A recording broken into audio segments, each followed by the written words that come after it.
வணக்கம். இன்றைய ஆன்மீக தகவலில் இப்போ கோவிலுக்கு நம்ம போவோம் இல்லையா? கோவிலுக்கு போனால் சுவாமிக்கு நம்ம அர்ச்சனை செய்வோம். ஒரு பிறந்த நாள் மற்றும் திருமண நாள் அதுக்கெலாம் நம்ம அர்ச்சனை செய்வோம். அர்ச்சனை செய்யும்பொழுது நம்ம சுவாமி பேருக்கே அர்ச்சனை செய்யலாமா, இல்லை நம்மளுடைய பேருக்கு அர்ச்சனை செய்யலாமா, எது நல்லது அப்படின்னு நிறையா பேர் கேட்குறாங்க. ஆனால் நம்ம சுவாமி பெயருக்கு அர்ச்சனை நம்ம செஞ்சாக்க நமக்கு பலன் ஏதும் தேவையில்லை அப்படின்னா சாமி பேருக்கு நம்ம அர்ச்சனை செய்யலாம். சுவாமி பேருக்கே அர்ச்சனை செஞ்சிடுங்க அப்படின்னா நமக்கு எந்த பலனும் தேவையில்லை. அப்படின்னா சுவாமி பேருக்கே அர்ச்சனை செய்ய நம்ம தாராளமாக அர்ச்சனை செய்யலாம். இப்போ நமக்கு பலன் தேவை அப்படின்னா அவர்களுடைய பெயர் நட்சத்திரம் எல்லாம் சொல்லிட்டு நம்ம அர்ச்சனை செய்ய வேண்டும். ஆனால் பொதுவாகவே பிறந்த நாள் அப்படின்னா நம்முடைய பொண்ணோ அல்லது பையனுடைய பேர் நட்சத்திரம் சொல்லி தான் நம்ம அர்ச்சனை செய்வோம். அதே மாதிரி திருமண நாள் அப்படின்னா நம்முடைய பெயர், கணவனுடைய பெயர், நம்முடைய பெயர் சேர்த்து சொல்லி நம்ம அர்ச்சனை செய்வோம். பேர் நட்சத்திரம் சொல்லி தான் அர்ச்சனை செய்வோம்.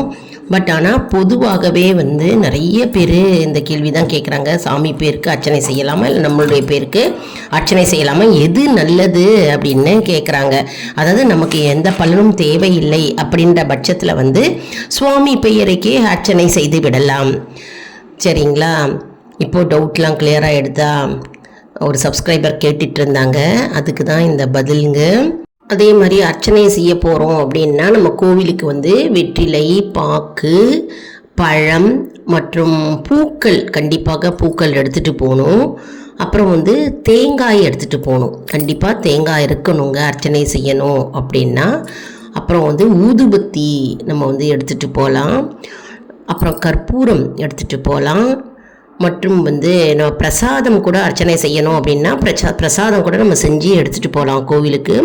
அப்போ நமக்கு பிரசாதத்தை நெய்வேத்தியம் செஞ்சு நம்மக்கிட்ட கொடுத்துருவாங்க. அதை நம்ம கோவில்லையே எல்லாருக்கும் பிறந்த நாள் அன்னைக்கோ அல்லது திருமண நாள் அன்னைக்கு நம்ம எல்லாருக்கும் கோவில்லையே இந்த பிரசாதத்தை விநியோகம் செய்யலாம். ரொம்பவே நல்லதுங்க அந்த மாதிரி நம்ம செஞ்சோம்னா. மற்றும் கண்டிப்பாக நம்ம கோவிலுக்கு போகும்போது அர்ச்சனை செய்யணும் அப்படின்னு விருப்பப்படுறவங்க நம்ம கண்டிப்பாக பூக்கள் வாங்கிட்டு போகணும். மற்றும் கோவிலில் விளக்கு ஏற்றலாம்.